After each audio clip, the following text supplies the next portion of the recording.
A black cat. A herald of wisdom in my homeland. How fortuitous. The cat's eyes are clouded and grey, but it stares at you with acute intent. What? How did I get... Hey! Huh? Yeah, fine. I'm fine. I'm not sure. It's all a little foggy. The cat opens his mouth as if to speak, but his eyes lose.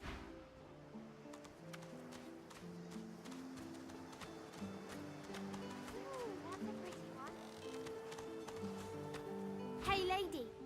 It's a lot nicer here than that stinking boat, huh? I'm sure glad you went back to save the others. Saw one of them wringing out their tunic at the shore a few hours ago. Say hi for me. 1, 2, I'm getting it through. 3, 4, shelter the shore.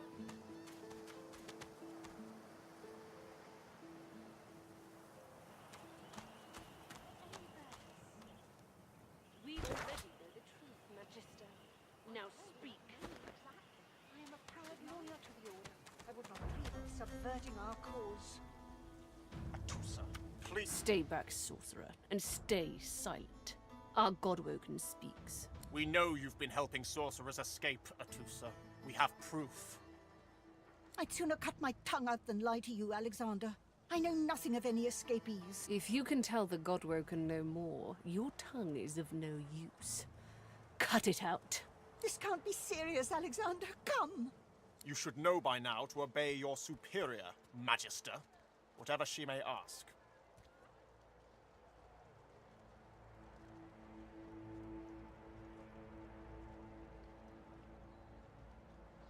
Auzea pinches the tip of her tongue with 2 fingers and brings her dagger to its root. Her eyes squeeze shut. Drops of blood form against the dagger's edge and quickly fall to the ground. She groans. Stop! My father, may his soul rest in peace, would be disappointed in you, Auzea. To think you would lie to his only son, your bishop, and your friend these many years. The fate of our realm hangs in the balance. If you will not help us save it, then you will help the Void destroy it. Dallas? Yes, Your Holiness? I believe we're done here.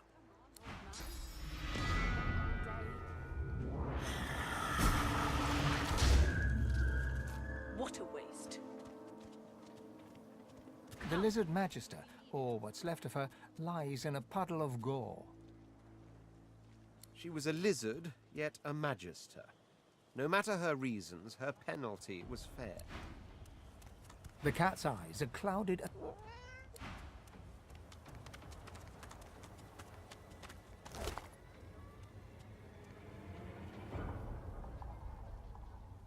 I told him I'd known exactly, didn't I?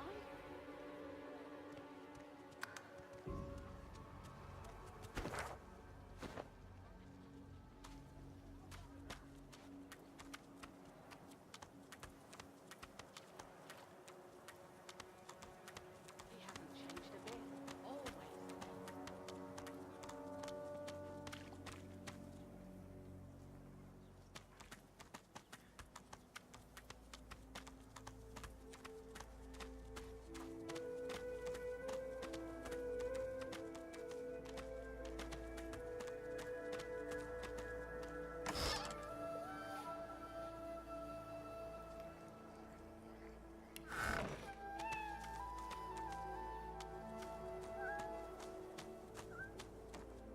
The cat's eyes are cloud.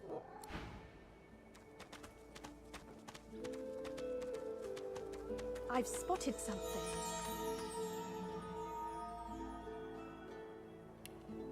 Let's hope this is worth the digging.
Come on then, Lexi. Pay up. I find any bread. I want no trouble. I don't think I ain't watching. That's your fifth blue just. The woman is scrabbling at her throat, as though she can hardly breathe. Don't touch me. You're too close. This collar, this place, it's do you. You seem fine. Don't you feel how... Her hands move again to her throat. She seems to... Don't mean I can't beat ya. A little respect for Griff's right. I will not. You, help me teach this beast. He must respect. If not, he comes for you next. Respect? Huh. Someone's got to keep this place running. Griff can't do it for free. Why'd you gotta make this so hard? An intense-looking man steps between the thug and the elf and rolls up his sleeves, revealing well-muscled and heavily scarred arms. You recognize him. It's Ifan, who you met aboard the ship on the way here. Just stand aside, won't you, mate? This is no business of yours. Lone wolves decide their own business.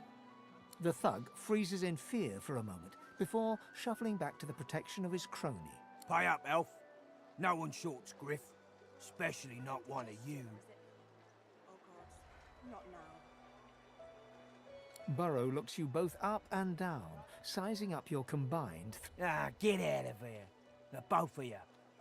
You ain't worth the sweat of my brow anyhow. The elf smiles and bows to you in thanks. Follow me, before more of them trouble us. There is a safe place.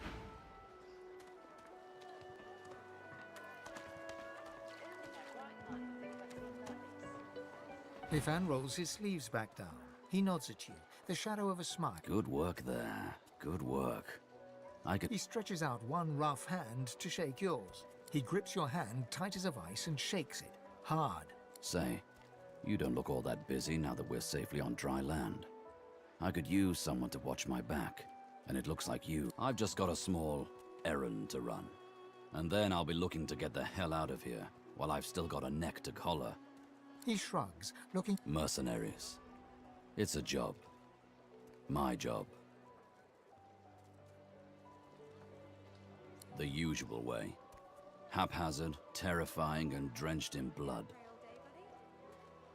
2 heads are better than 1. And when push comes to shove, 4 fists are better than 2, right? Everyone needs to make a living. I make mine running errands. That's the truth. Why not help each other? He grins. So, before we hit the road, it's best if we just... Survival's my main priority. I'll use every trick in the book to keep us alive. But if a wayfarer's not what you're after, can do. On... He scans the hut. Right you are.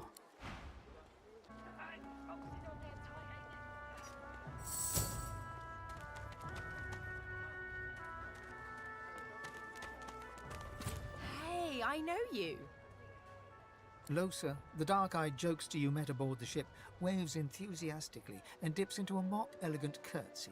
Back then I was Madame Josephine Gribbles de Pube.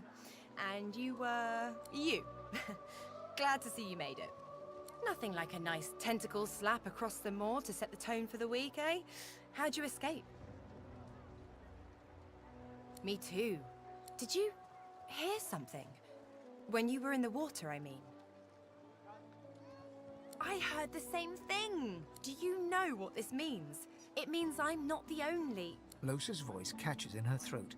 The joy drains from her face. Her eyes lose focus, and her whole body goes rich. She is stock-still, waxy-skinned, her eyes dark. Greyish-black veins run from her eyes down her cheeks. Her head snaps to you mechanically, and her eyes lock with yours. Dark pupils dilated into great black void. Light suddenly flashes back into her face. The grey veins drain to pinkish flesh, and her whole body relaxes. Anyway, what were we talking about? Oh, yeah. It was a shipwreck, all right. Not much more to say about it, I guess. Papa Joris used to tell me, Lohse, he'd say. Lohse, you ever find yourself in a sinking ship, follow the rats. They'll find you a way out. Applies to a lot of situations, actually. Vermin tend to know what's what. I've given a few shows around Reaper's Coast. Might be you saw a poster or a flyer. Might be you even heard about the, incident. Well, I was giving this concert up on Overlook Hill. There was a great crowd. They were really feeling it. But I guess it was too good. I had me a little source flare-up. Everyone went a bit, I don't know, wild, rabid. I snapped out of it before anyone got hurt, but the Magisters caught me backstage afterwards. Really? Are you hospitable too? Put it like this. You've never been a host, I bet. That's because you're an infested clump of leaves on the side of the road. That ain't bad, though. I'd give just about anything to be like you. But I'm a roadside inn. Red door, flowers out front, friendly lady at the door beckoning you in for half price. Like a goddamn gold star inn for the disembodied. She gives you a searching look. You seem pretty well adjusted. Ain't that just the truth? So, how are you enjoying the joy?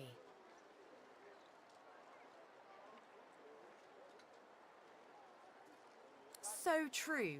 And you can stay as long as your heart desires, free of charge. So, you want to check this place out together? Strength in numbers and all that. It does, right? Before we head out, I've got more than a few tricks up my sleeve, so you'll have to pick which one I'll pull out if, when, push comes to shove. Lately, I've been into the enchanting arts, but I can shoot, slash, summon, steal, whatever your little black heart desires. So, what'll it be? Sounds fine. So, we're good to go? Yeah? Well, that was easier than I thought. And I'll do my best to stay myself. Lead the way.